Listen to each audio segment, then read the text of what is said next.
Welcome to citizens pulse. నేను మీ రాజేష్.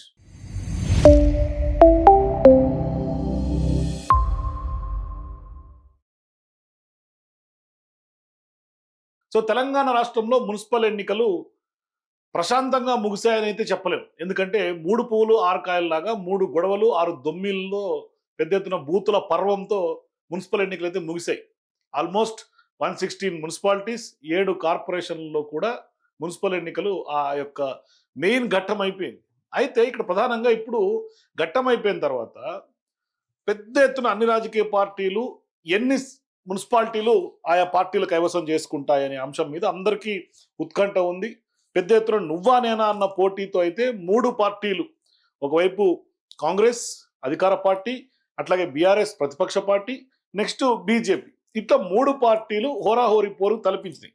ఆ విషయాన్ని సీఎం రేవంత్ రెడ్డి కూడా స్వయంగా ప్రెస్ మీట్లో చెప్పారు. త్రిముఖ పోటీ రాష్ట్రంలో ఉంది అని ఆయన యాక్సెప్ట్ చేశారు. వాస్తవానికి సహజంగా మొత్తం మేమే గెలుస్తామని చెప్పాల్సినటువంటి ముఖ్యమంత్రి ఆయన వాస్తవాన్ని అంగీకరించారు ఆ రోజు. అయితే ఇక్కడ ప్రధానంగా ఏంటంటే ఇక నెక్స్ట్ ఎలక్షన్స్ అయిపోయిన తర్వాత next polling percentages, next exit polls. అయితే ఇప్పటికే ఎన్నికల ముందు కూడా కొన్ని సర్వేలు వచ్చినాయి. చాణక్య స్ట్రాటజీస్ కానీ ఇట్లా కొన్ని సర్వేలు చెప్పారు. కొంత ఎన్ని మున్సిపాలిటీలు, ఎన్ని వార్డులు, ఏ ఏ జిల్లాల్లో ఎవరు కైవసం చేసుకునే అంశాల మీద కొంత వాళ్ళ విశ్లేషణలు అందించారు. అయితే ఈ క్రమంలో ఇప్పుడు ప్రధానంగా ఎగ్జిట్ పోల్స్ మన ముందుకు వచ్చినాయి.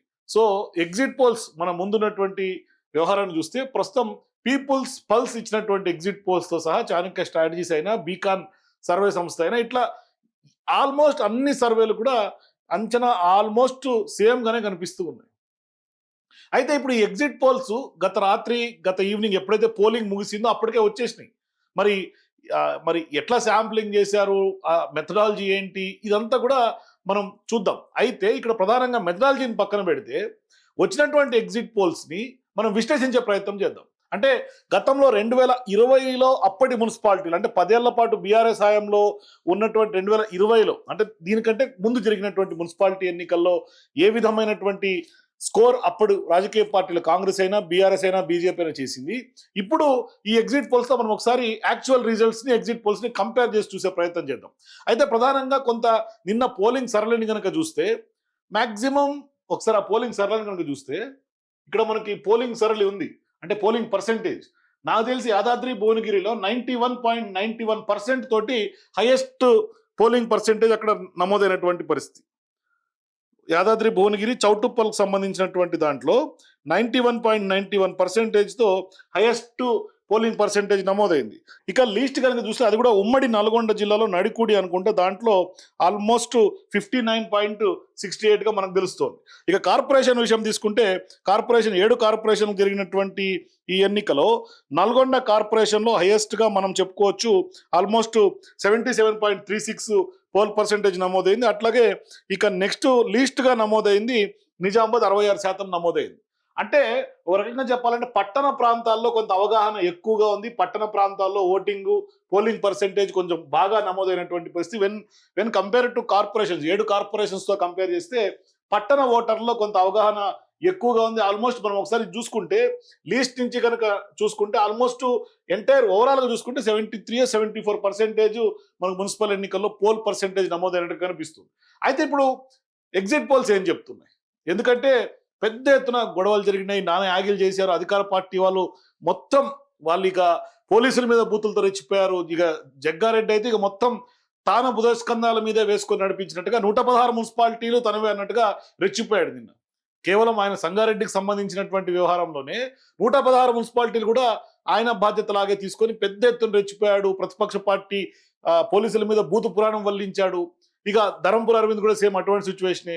ఇక అధికార కాంగ్రెస్ పార్టీ నాయకులు అయితే ఇక విచ్చలవిడిగా కండువాలు వేసుకొని యథేచ్ఛగా బూతుల్లోకి వెళ్ళటం, దొంగ ఓట్లు నమోదైనటువంటి పరిస్థితి. కొంతమంది అయితే మా ఓట్లు గల్లంతైన గగ్గోలు పెట్టినటువంటి సందర్భాలు ఉన్నాయి. ఇట్లా చాలా రకరకాల చిత్ర విచిత్రాలు ఓట్ల కోసం అధికార పార్టీ పడిందని చెప్పుకోవాలి. అంటే ప్రతిపక్ష పార్టీల గొంతులు గత 2 రోజులుగా నొక్కుతూనే ఉన్నారు. సరే, ఇదంతా ఎలక్షన్స్ అయిపోయింది కాబట్టి ఇప్పుడు నెక్స్ట్ మనం ఎగ్జిట్ పోల్స్ చూసే ప్రయత్నం చేద్దాం. ఎగ్జిట్ పోల్స్లో Telangana municipal elections exit polls కనుక చూసుకుంటే ప్రొజెక్టెడ్ వార్డ్స్ ఇన్ మున్సిపాలిటీస్, ఇందులో ఎన్ని వార్డుల్లో మొత్తం 116 నియోజకవర్గ మున్సిపాలిటీలో ఎన్ని వార్డుల్లో గెలిచే అవకాశం ఉంటుంది అని ఒకసారి చూస్తే 1210 నుంచి 1290 స్థానాల్లో కాంగ్రెస్ పార్టీ ఆధిక్యంగా కనిపిస్తోంది. కారు పార్టీ బీఆర్ఎస్ పార్టీ ప్రతిపక్ష పార్టీ 860 నుంచి 930 వార్డులలో మీకు కనిపిస్తోంది. ఇక బీజేపీ 250 నుంచి 270, ఎంఐఎం 35 నుంచి 44, ఇక సిపిఐ సిపిఎం పార్టీలు 12, 10 ఈ విధంగా, అదర్స్ 90 నుంచి 10, 110 ఇట్లా వార్డ్స్ కి సంబంధించి. ఇక ప్రొజెక్టెడ్ మున్సిపాలిటీస్ కనుక మనం చూస్తే ఆల్మోస్ట్ కాంగ్రెస్ పార్టీ 68 నుంచి 76 మున్సిపాలిటీల్లో గెలుపు అవకాశాలు ఉన్నట్టుగా ఈ యొక్క పీపుల్స్ పల్స్ సర్వే చెప్తోంది. ఇక కారు పార్టీ బీఆర్ఎస్ పార్టీ 29 నుంచి 36 స్థానాలు కొంత మున్సిపాలిటీలు కైవసం చేసుకునే అవకాశం ఉన్నట్టుగా చెప్తున్నారు. గులాబీ పార్టీ బీజేపీ పార్టీ 3 నుంచి 5 స్థానాలు, ఎంఐఎం 0 నుంచి 1, అదర్స్ 8 నుంచి 14. అంటే ఇక్కడ ప్రధానంగా బీఆర్ఎస్ పార్టీ కాంగ్రెస్ పార్టీ మధ్య టైట్ ఫైట్ నడిచినట్టుగా మనం చెప్పుకోవచ్చు. బీజేపీ పెద్దగా ఏమీ లేదు, 3 నుంచి 5 అంటే ఇట్స్ నెగ్లిజిబుల్ కౌంట్. ఎందుకంటే ఒక జాతీయ పార్టీ బీజేపీ పార్టీ జాతీయ స్థాయిలో ఉండి కూడా 3 నుంచి 5 మున్సిపాలిటీలు మాత్రమే, అది కూడా డౌటే నాకు తెలిసి, 3 నుంచి 5 కూడా వచ్చే అవకాశాలు లేవు. అయితే ఇక్కడ బీఆర్ఎస్ పార్టీ ప్రధాన ప్రతిపక్ష హోదాలో ఉండి కూడా టైట్ ఫైట్ కాంగ్రెస్ పార్టీకి ఇచ్చింది. 68 నుంచి 76 మున్సిపాలిటీలు మాత్రమే కాంగ్రెస్ స్కోర్ చేస్తోంది అధికార పార్టీ కంటే. ఒక రకంగా చెప్పాలంటే గట్టి షాక్ గానే మనకు కనిపిస్తుంది. ఎందుకంటే సహజంగా ఏ మున్సిపల్ ఎన్నికలైనా, జెడ్పీటీసీ ఎంపీటీసీలైనా, లేదంటే కనుక సర్పంచ్ ఎన్నికలైనా కొంత అధికార పార్టీకి ఫేవర్గా ఉంటుంది. కానీ డెవలప్మెంట్ ఎజెండాతో అధికార పార్టీ వెళ్ళినప్పటికీ కూడా సీఎం రేవంత్ రెడ్డి మాట్లాడినటువంటి బూతులని ప్రజలు స్వీకరించినట్టుగా కనిపించట్ల. అట్లాగే గ్రౌండ్ లెవెల్లో ఈ ప్రభుత్వం చేస్తున్నటువంటి, అంటే ఇచ్చినటువంటి మాటల్ని తప్పటం, హామీ నిలబెట్టుకోకపోవటం, ఫెయిల్యూర్స్, ఇవన్నీ కూడా ప్రజలు గమనిస్తున్నారు. అందుకనే రావాల్సినటువంటి స్థానాల కంటే కూడా సహజంగా అధికార పార్టీకి ఎక్కువ స్థానాలు రావాలి, కానీ దానికంటే కూడా తక్కువగానే కాంగ్రెస్ పార్టీ స్కోర్ చేస్తుంటే నాకు ఎగ్జిట్ పోల్ చూస్తే అర్థమవుతుంది. ఇక పర్సెంటేజ్ చూస్తే మున్సిపాలిటీస్లో సో కాంగ్రెస్ పార్టీకి 36, బీఆర్ఎస్ పార్టీకి 29.7%. అంటే ఇక్కడ దీన్ని మనం 30%గా తీసుకోవాల్సినటువంటి పరిస్థితి, అంటే రౌండ్ ఫిగర్ చేసేద్దాం. సో ఇది కనుక చూసుకుంటే కాంగ్రెస్ పార్టీకి 36%, బీఆర్ఎస్కి 30% కనుక మనం తీసుకుంటే కేవలం 6% మార్జిన్ మాత్రమే మనకు కనిపిస్తుంది రెండు పార్టీలు. అంటే అధికార పార్టీ పెద్దగా ఆశించినటువంటి లెవెల్లో పర్ఫార్మెన్స్ కనిపించట్ల. అంటే ఇంకా హై ఎక్స్పెక్టేషన్స్ ఉండే కాంగ్రెస్ పార్టీ మీద, కానీ ఆ ఎక్స్పెక్టేషన్స్ రీచ్ కాలేకపోయింది. అంటే రేవంత్ రెడ్డి గారికి సంబంధించినటువంటి రిపోర్ట్స్ కూడా క్లియర్గా ఉన్నట్టున్నాయి ఆయన దగ్గర. అందుకనే మంత్రులకి, ఎమ్మెల్యేలకి పెద్ద ఎత్తున టార్గెట్స్ పెట్టి, ఫోకస్ పెట్టి గ్రౌండ్ లెవెల్కి పంపించారు. వాళ్ళు ఎంత అధికార దర్పం లేదంటే కనుక అధికారం పెద్ద ఎత్తున వినియోగించినప్పటికి కూడా ఆశించినటువంటి ఫలితాలు అయితే నాకు తెలిసి ఎగ్జిట్ పోల్స్ ప్రకారం కనిపించట్లా. ఇక బీజేపీ విషయం తీసుకుంటే 19.3, ఒక 20% అనుకోండి, అంటే 0.7% కూడా ఇంపార్టెంటే. బట్ ఇక నెక్స్ట్ ఎంఐఎం పార్టీ 2%, అదర్స్ 9.7, ఇక సిపిఐ సిపిఎం ఈ వామపక్ష పార్టీలు రెండు కలుపుకుంటే కూడా ఒక 3.2% మనకు కనిపిస్తుంది. కార్పొరేషన్ల విషయం కూడా తీసుకుంటే నిజామాబాద్ కార్పొరేషన్ సంబంధించి ఇది ఓట్ షేర్ యాక్చువల్గా. ఇక్కడ కాంగ్రెస్ పార్టీ 28.5 కనిపిస్తోంది, బీఆర్ఎస్ 8.1 కనిపిస్తోంది, బీజేపీ 49.1 కనిపిస్తోంది, ఎంఐఎం 8.7, అదర్స్ 5.6. ఇక నల్గొండ, ఉమ్మడి నల్గొండ జిల్లా, నల్గొండకు సంబంధించినటువంటి కార్పొరేషన్ చూస్తే 41.9% మనకి ఓట్ షేర్ అక్కడ నమోదైనట్టు కనిపిస్తుంది. నల్గొండలో 21.8 బీఆర్ఎస్, 20.5 బీజేపీ, ఎంఐఎం 4.7, అదర్స్ 11.1. అట్లాగే పాలమూరు జిల్లా మహబూబ్నగర్ సంబంధించినటువంటి corporation Congress party 33.4, 25.8 BJP, 21.9, 6.5 MIM, others 12.5. ఇక కరీంనగర్ విషయం తీసుకుంటే 21.4 Congress party, BRS party 20.2, BJP 40.4, MIM 5.5, 12.6 others. ఇక కొత్తగూడెం విషయం తీసుకుంటే 33.6% Congress party, 19.5% BRS party, BJP 8.5, 9.6 others. ఇక్కడ కొంత కమ్యూనిస్టులు, వామపక్షాలు కొంత కొత్తగూడెంలో ఎక్కువ ఉంటారు కాబట్టి ఆల్మోస్ట్ 25% సిపిఐ కొంత స్కోరింగ్ అక్కడ ఓట్ షేర్ కనిపిస్తోంది, సిపిఎం 3.9% కనిపిస్తోంది. ఇక మంచిర్యాల విషయం తీసుకుంటే 38% Congress party, 24% BRS, 25.9% BJP, 2.9 CPI, 2.8 CPM, others 6.3. ఇక రామగుండం విషయం తీసుకుంటే 41.4 Congress party, 24.7 BRS party, BJP 14%, CPI 2.5%, CPM 2.1, 15.2 others. ఇట్లా కార్పొరేషన్లకు సంబంధించి. సో ఈ కార్పొరేషన్లు కూడా కాంగ్రెస్, బీఆర్ఎస్, బీజేపీకి పెద్దగా అధికార పార్టీకి ఈ ప్రతిపక్ష పార్టీలకి కొంత వ్యత్యాసం పెద్దగా కనిపించట్ల, ఆల్మోస్ట్ మార్జినల్ కనిపిస్తోంది. ప్రధానంగా బీఆర్ఎస్ పార్టీ కొంత వెనకంజ ఉన్నటువంటి వ్యవహారం ఒక్కటి మనం అబ్జర్వ్ చేయాల్సింది ఒక్క నిజామాబాద్ మాత్రమే ఈ యొక్క రిపోర్ట్ ప్రకారం. మరి యాక్చువల్ రిజల్ట్స్ ఎట్లా వస్తాయి చూడాలి, ఎందుకంటే ఇది ఎగ్జిట్ పోల్స్ మాత్రమే. యాక్చువల్ రిజల్ట్స్ లో ఎట్లా వస్తుందని చూస్తే మనకు అర్థమవుతుంది. ఎందుకంటే కాంగ్రెస్ పార్టీ 28.5%, బీజేపీ ఇక్కడ కొంత హైయెస్ట్ స్కోర్ కనిపిస్తోంది నిజామాబాద్ లో 49.1. ధర్మపుర అరవింద్ కూడా కొంత ఎక్కువ ఫోకస్ చేశారు చాలా మంది. అంటే కరీంనగర్, నిజామాబాద్, ఆదిలాబాద్ ఈ 3 జిల్లాల్లో కొంత బీజేపీ ప్రాబల్యం ఉంది అనేది మనం గతంలో కూడా మాట్లాడుకున్నాం. ఉత్తర తెలంగాణ అయితే ఇక్కడ నల్గొండ విషయం తీసుకుంటే ఇక్కడ యాక్చువల్గా నల్గొండలో కాంగ్రెస్ పార్టీ కంచుకోట నల్గొండ, కానీ ఇక్కడ నల్గొండలో కాంగ్రెస్ పార్టీ అనూహ్యంగా 41%, 42% ఉంది. దాంట్లో సగం బీఆర్ఎస్ ఉంది, సగం బీజేపీ ఉంది. ఇది చాలా ఆశ్చర్యంగా అనిపిస్తోంది. అంటే నల్గొండలో కూడా ఓటర్ పల్స్ మారుతోంది. ఇక పాలమూరు జిల్లా, రేవంత్ రెడ్డి సొంత జిల్లా, అక్కడ కూడా 7% మాత్రమే బీఆర్ఎస్ కి కాంగ్రెస్ కి తేడా కనిపిస్తోంది. ఇక కరీంనగర్లో అయితే మరి షాకింగ్ విషయం, బీజేపీ 40.4% ఉంది, అధికార కాంగ్రెస్ పార్టీ 21.4, బీఆర్ఎస్ 20.2. అంటే బీజేపీ ముందంజలో కనిపిస్తోంది కరీంనగర్లో ఎగ్జిట్ పోల్స్ ప్రకారం. ఇక కొత్తగూడెం విషయం తీసుకుంటే సిపిఐ, సిపిఎం పుంజుకున్నాయి, అధికార పార్టీ పెద్దగా ఆశించినటువంటి పరిస్థితి అక్కడ లేదు. ఇక మంచిర్యాల విషయం తీసుకుంటే 38 పాయింట్ నుంచి ఇక్కడ బీఆర్ఎస్ పార్టీ 24. ఇక రామగుండంలో కూడా సేమ్ 41 ఉంది. అంటే కాంగ్రెస్ పార్టీ ఆశించినటువంటి స్థాయిలో పర్ఫార్మెన్స్ మన కార్పొరేషన్లో కూడా కనిపించట్ల.